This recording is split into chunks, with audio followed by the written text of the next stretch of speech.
Hi, Fadikemi. Please, I need your help. I just had a baby recently, and it has been super hard keeping up with my spiritual life. I can't remember the last time I prayed as hard as I used to pray. I can't remember the last time I even studied the word. What can I do? I am struggling. I feel like motherhood has taken my life from me. Is this you? Are you struggling with your spiritual life because you recently had a baby? Or you now have two children, three children, and it's been super hard to maintain your spiritual life because you just can't find the time. It is a lot. And you see someone like me and you're like, how exactly are you doing it? You even have a whole YouTube channel. I don't even have time to even sit down. I get this a lot. I get a lot of people asking me questions like this, and I totally understand. It can be overwhelming. And this video is not even for people that are just moms. It's not just for moms, whether new moms or existing moms. It's also for people that are going into a new season. Maybe you used to be a student, now you have a 9 to 5, or you have a 9 to 5. Maybe you got a new job, maybe you moved to a new country. When you step into a new season of your life, things like this are usually bound to happen. So if you are in that space where it feels like you just stepped into a new season, maybe you used to be at home all the time before you got an admission into university. Now it's hard for you to even pray every day like you used to. You want to know how to balance this thing, how to navigate a tough new season of your life. This video is for you.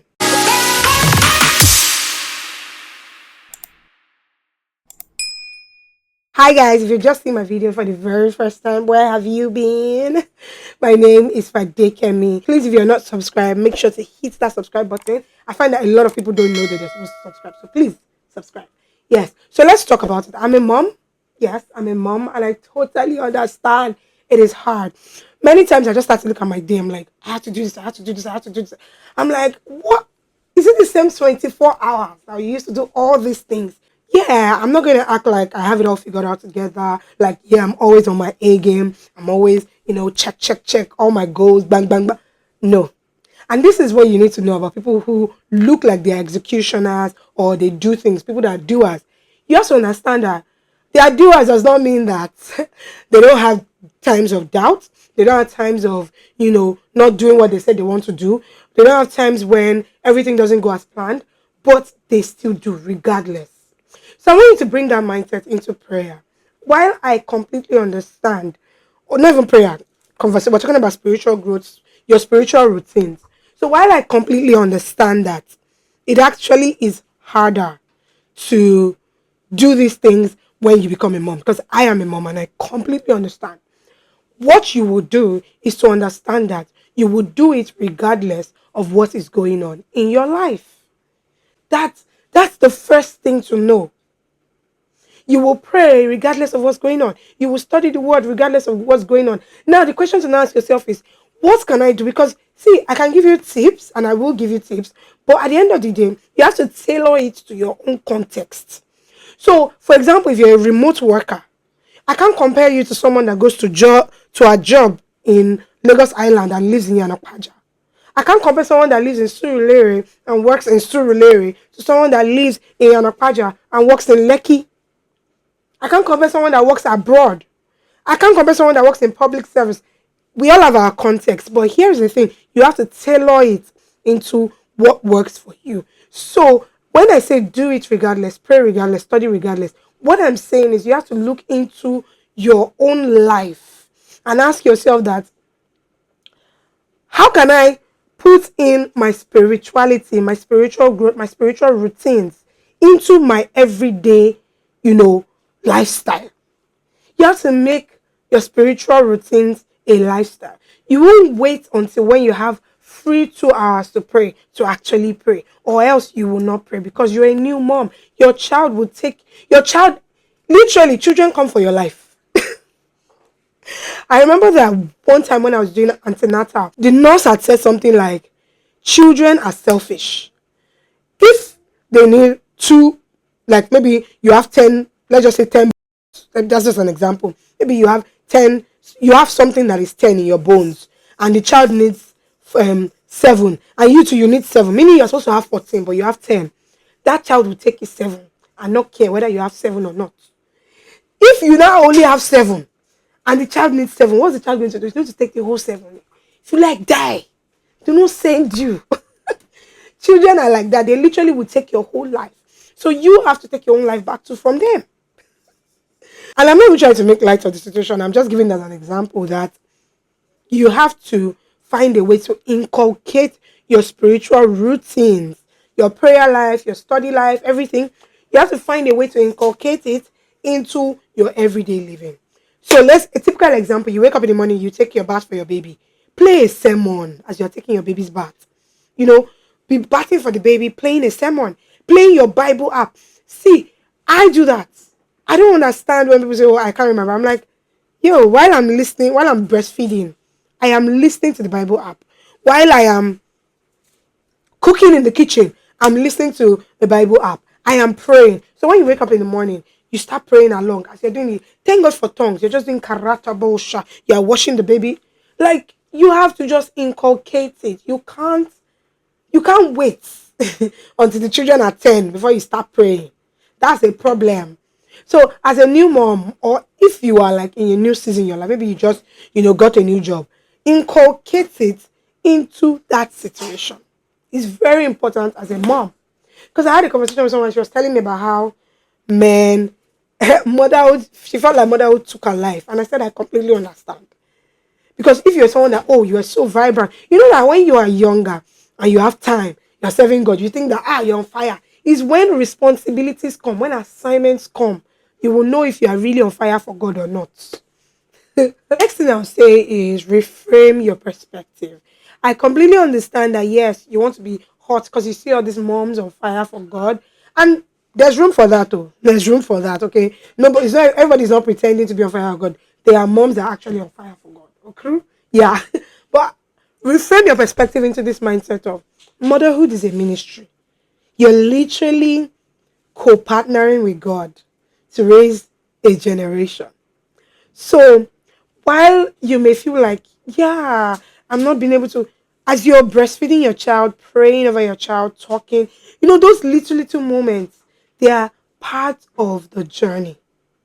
So reframe your perspective into feeling like, this motherhood thing is taking my soul. No, see it as, this motherhood thing is the assignment God has placed in my life. So in fact, if you're only praying for your children and you are discipling them, you are doing a good job too. The only problem is if God is asking you to disciple more people and you're not doing that. But in the basic parts, like in the foundation, discipling your children is also part of soul winning.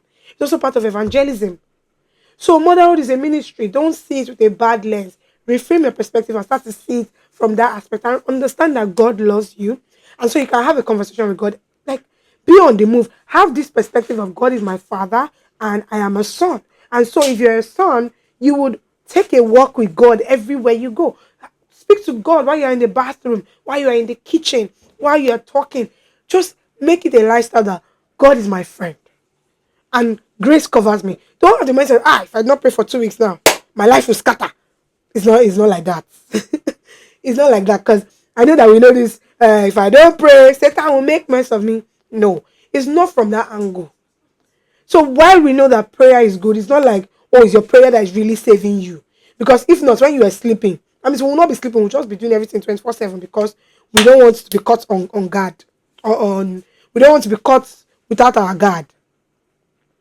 So I'll just say that, reframe your perspective into understanding that God is your father. And he cares for you. He's also rooting for you to, get back into your shape. But of course, you are in a different season especially if you just had a baby like a month ago, I completely understand. Take it easy. But then by the time the child is getting, when you're understanding the routine of the child, you'll be able to frame your timing to be able to relate with the timing of the child. Another thing I'll say is find community of moms, of sisters, of people. Use your church time well. For example, in my own church, I know that every first week of the month, they always do this prayer on YouTube. A lot of churches do prayers every day. Join them so that at least you're praying. They will ignite your fire again. See, I feel like you don't really have excuse, to be honest, because a lot of churches now do online prayers every morning. A lot of churches do this. They have different programs. So even if you can't find that alone time, I know that is that alone time you really want, but you can find that togetherness time. So maximize it. Maximize your community. And this is the time that your husband too will be praying for you. So be telling your husband, reminding him, babe, hope you are praying for me. Hope you are praying for me. This baby is carrying both our names.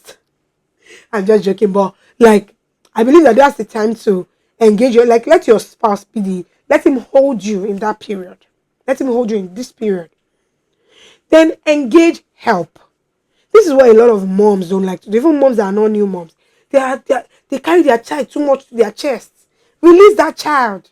You're not do you know the thing about parenting and motherhood? You have to see it as, yes, I'm co-partnering God, but like ultimately you're not the protector and keeper and provide. Like you're not the lord of that child. That child will find their own way to with God. So understand that God is keeping the children already. God is taking care of them already. So relax. So what I'll say is be open to help. Daycare, crash, all these things. Release your children to them. Let them help you. So maximize help. Woman of God. I know you're scared that they will do something to your children, but relax. Maximize help is very important. Maximize help. Ask God. You see, if you're feeling scared that maybe, oh, this person, why did they do something to my children? Ask God about it. Like, be discerning and allow God help you. So if you can see that there's something that you just can't touch about this person, then maybe you should not put your children there.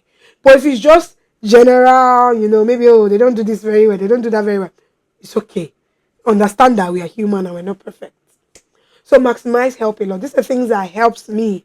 I maximize help. I make prayer and my routines a lifestyle. So just be playing worship music, just be listening to sermons. See, in that period, you may not find that alone time to pray that 1 hour, 2 hours, but you can, you know, leverage on those pastors, those people that you listen to. Just by listening to them, you're setting the tone, the atmosphere in your home.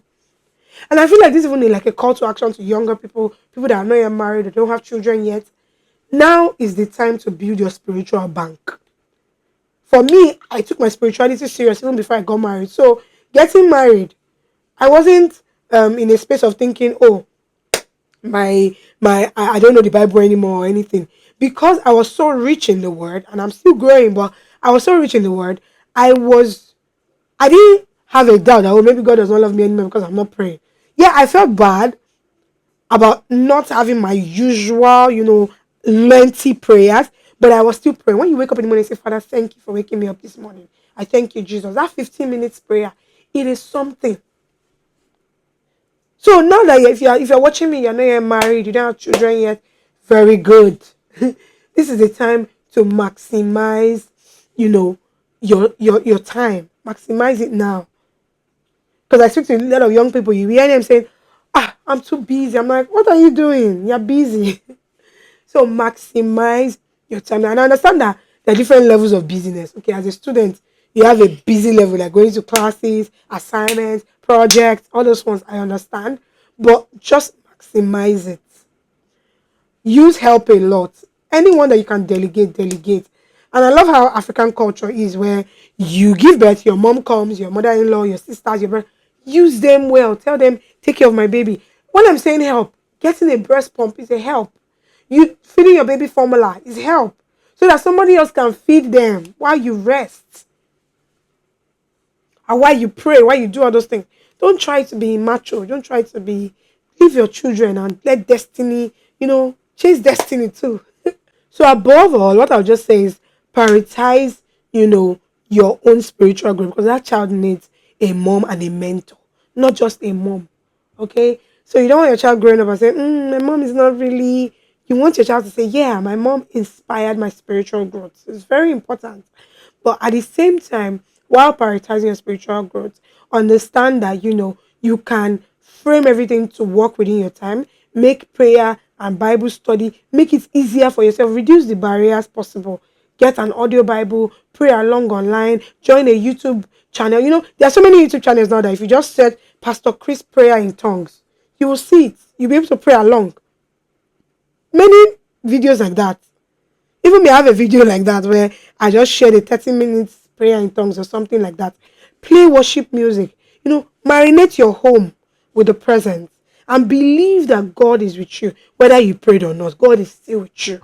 Prayer just helps you as a person to, get to that level, but it's not stopping God from being with you. When you have the understanding, it totally removes the burden, okay, and the weight.